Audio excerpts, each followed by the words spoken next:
Hey. I have my pal Jude with me today. We just filmed a real fun, real entertaining video on their channel where we listen to some Jonas Brothers songs and guess them. It was only a little embarrassing for me, but it was a good vid. You should go watch it. It's a fun time. But watch this first. Because we're already here. On this channel, instead of talking about the Jonas Brothers for like 20 more minutes, I thought we could talk about therapy. Wow. Yay. Because Jude, you've just recently... sorry. You've recently started therapy. I did. Yes. Before you started therapy, how were you feeling about it? I was excited about it because, because I needed it. I needed it. Because your audience doesn't know me. I have anxiety and depression, also have some dissociative symptoms, and a lot of trauma. So Check. a lot of trauma. So I knew that I needed to go back to therapy. So once I moved back home to New York, I immediately called the mental health center and was like, hey, can I get in with you guys? And they were like, yeah, but you got to be on a wait list. And it was a lot because I was waitlisted basically from like August to like October. And then in October when they called me and were like, oh, we have a spot for you, I figured out my insurance no longer worked. So then I had to wait again until like January to like finally get in, which was a lot. So when I was able to like get in, right, I was excited. I was like, oh, great. You had that like 6 months where you were like, okay, like, I'm struggling. I went to therapy my senior year of high school. Not a good therapist. Didn't have a good time because it was one of those situations where like my mom stepped in and was like, oh, you should go see a counselor. But she had informed the counselor of what I was dealing with before I got the chance to explain what I actually needed help with. And so it was a lot of like my mom saying like, oh, she's anxious about school. So when I would go in, it would be like, why are you stressed about school? And I'd be like, no, I actually have major depressive disorder and I can't do anything. So, but they didn't have that context. I tried a therapist after my freshman or sophomore year. When I went home again, I found another therapist in my hometown. And I thought I really liked her. But now, since finding a therapist here that I've been with for like a year and a half now, I was like, oh wait, that therapist kind of sucked. Like, she never actually helped me. But now you have a therapist. Now I have a therapist and she's just like the greatest. How did you know that or have you like thought about this before? Like, if you know that this is like the right fit for you? I immediately brought up astrology and magic shit that I do. Because for me, like, magic and astrology and like Reiki stuff and crystal stuff is stuff that's very important to me and how I heal and how I process things. And so I knew that if my therapist wasn't with any of that, then we weren't going to be a good fit. I knew she was good. I walked in, there were some essential oils burning, like she mentioned some hippy dippy stuff, like we were good. But I also knew my therapist was a good fit because we were doing my intake process. She was like, what's your sexual orientation? And I was like, oh, bisexual. But I said it in like a singing voice. She was like, that's really cute. And she was like, bi pride is important. And I was like, oh, we're gonna be friends. When I started seeing a therapist, not the one that I'm currently at, but the one before that, I thought I really liked her because she was kind of giving me exactly what I wanted, but now I understand that wasn't what I needed in order to help myself, because I was very much in a place of like, I need to fix what's wrong with me. Like, I was like, I need to fix my thought patterns. Like, I need to fix all of it. And I would like use that word. And so that therapist would like enable me in that way and like give me tools to fix it. That's one of the things about like CBT or like cognitive behavioral therapy, is that it's very focused on like fixing behaviors, which is really good for certain manifestations of disorders, but it was not good for me. And I can't do that by saying my feelings are wrong and I'm going to fix them, because that makes it so much worse. And so I was actually, when I started seeing the therapist I'm with now, I was actually really resistant with her because I walked in and I told her like what my symptoms were and how I felt about my feelings, and she was like, listen, like, we're not gonna sit here and like try to fix your problems. Like, I'm not going to tell you how to fix your problems, stuff like that. And I was like, but that's what I want, Liza. That's what we're here for. But I stuck with her.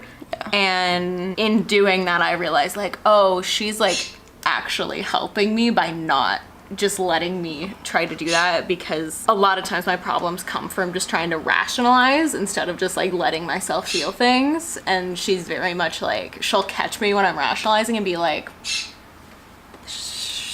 yeah. So it like took a while for her to feel like the right fit, but I also knew that she was the right fit because at one point I was referencing The Good Place, and I was talking about how I felt like cheaty because I can't make decisions, and she was like, oh my god, I totally understand now. Like, I totally understand your thing right now. I was like, yes. And she's also really good about queer stuff, and even when she doesn't understand something I'm talking about, like non-binary identities, she's like very patient and like listens to me explain it, but doesn't like push the session to like have me educating her, which I've heard from a lot of queer people that like they'll go in and mention something as like a side note, and then they'll spend the rest of the session trying to like defend that. Can I ask what kind of therapy you're in? Do you know?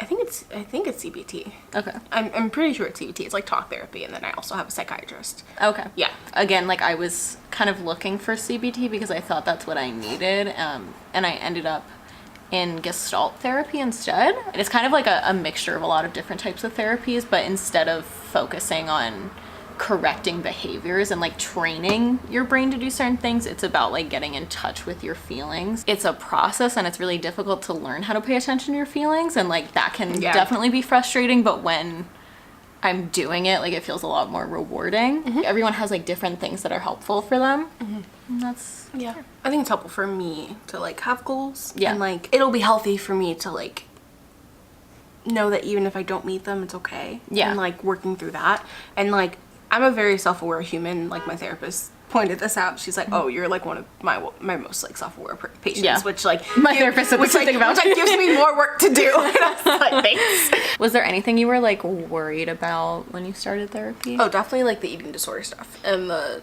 body image stuff. Because, like you were worried about talking about it? Oh yeah, because typically thinner medical professionals like don't look at fat people and be like, oh, you have an eating disorder, you know what I mean? So like it's always a lot to like go to a thin medical professional and be like, hey, I have an eating disorder. Yeah, but it's not like when you're looking for a medical professional, it's hard to type in like fat positive or like fat therapist, because that's just not one of the things that they use. It's not the thing. I know a lot of people, when they start therapy, they're really worried about like one, like knowing if it's the right therapist, which we kind of talked about, but also if they're not the right fit, people tend to get really scared to like bring up with them or break up with them or like talk about what they actually need. That's something I've definitely experienced, but was something that's like helped me deal with that is like remembering that their whole job revolves around giving you what you need and talking to you and like doing what's best for you. Mm-hmm.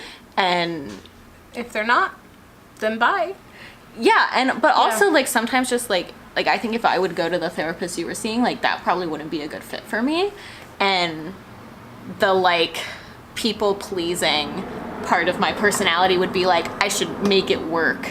Like I don't want to tell her that she's doing her job wrong. Like I don't want to do any of this stuff. But at the end of the day, like they get it when you go to them and you're like, this just isn't for me. Like they've heard it before. Yeah. They're not gonna be mad at you. Like it's their job to not ever feel that way about you. Right. And I've also had people have that issue when they're worried about like their therapist judging them for something too. Like even if they are a good fit, but they're like, oh, I messed up something that they told me to do, or like, oh, they'd be like disappointed in me if I told them that I did this thing. And it's like they're trained in how to like not feel that way about your personal decisions and actions. The disappointment you think that they're going to experience comes from a relationship that's more intimate than the relationship between you and your therapist.